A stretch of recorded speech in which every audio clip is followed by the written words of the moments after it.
Hi friends, শুভ সন্ধ্যা। তো চলো তোমাদেরকে একটা রেসিপি দেখাই। তো আমাদের আজকে সন্ধ্যাবেলা টিফিন হবে পাস্তা। আমি প্রথম থেকে দেখাবো ভাবছিলাম, কিন্তু ফোনে চার্জ ছিল না বলে হয়ে ওঠেনি। তো এখন থেকেই দেখাচ্ছি। দেখো, পাস্তাটা সেদ্ধ করা হয়ে গেছে, সেদ্ধ করে এখানে জল ঝরতে দেওয়া হয়েছে। তো বাড়িতে তেমন কিছু সবজি ছিল না, এখানে একটু বাঁধাকপি নিয়েছি, একটু পেঁয়াজ রসুন, আর এখানে বটবটি আর গাজর ভাজা চলছে। তো বটবটি গাজর ভাজা হতে হতে ওইটা দেবো, আর একটা ডিম ছিল, সেই ডিমটাই ওইতে দিয়ে দেবো পাস্তাতে। এখানে দেখো ভাজা হয়ে গেছে, ভাজা হওয়ার পর তারপর এখানে তেল গরম করে ডিমটা ছেড়ে দেওয়া হয়েছে।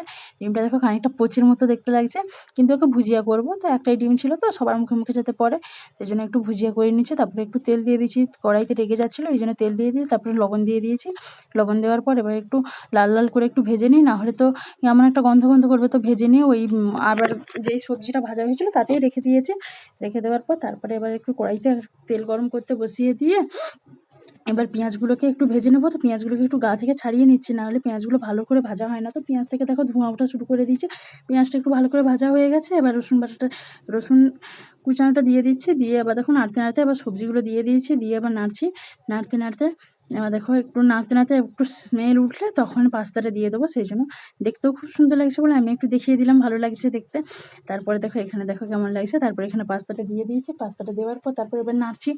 পাস্তাটা নাড়তে নাড়তে তারপরে হঠাৎ মনে হলো অনেক কিছু এতে দেওয়া হয়নি, সেই জন্য পাস্তাটা নাড়তে নাড়তে তারপরে মা বলছে লবণ তো আমি কম দিয়েছি। তো তারপরে আমি একটু লবণ দিয়ে দিয়েছিলাম। তারপরে এখানে দেখো একটু সোয়া সস দিয়ে দিয়েছি, পুরো দোকানের মতো যাতে দেখতে লাগে, সেই জন্য একটু সোয়া সস দিয়ে দিয়েছি। দেওয়ার পর তারপরে একটু হলুদও দিয়েছিলাম। তারপরে একটু গোলমরিচ দিয়েছি।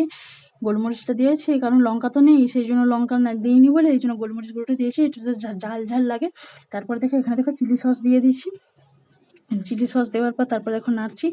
নাড়তে নাড়তে এটা রেডিও হয়ে গেছে, রেডি হয়ে গেছে। এবার একটা থালাতে এবার একটু গড়িয়ে নিই, গড়িয়ে নিয়ে নিয়ে বেড়ে নিয়ে এবার প্লেটে প্লেটে করে সাজিয়ে দেবো। দেখো প্লেটে সাজানোর পর দেখো উপর থেকে সস দিয়ে দিয়েছি, দেখো কতটা সুন্দর লাগছে।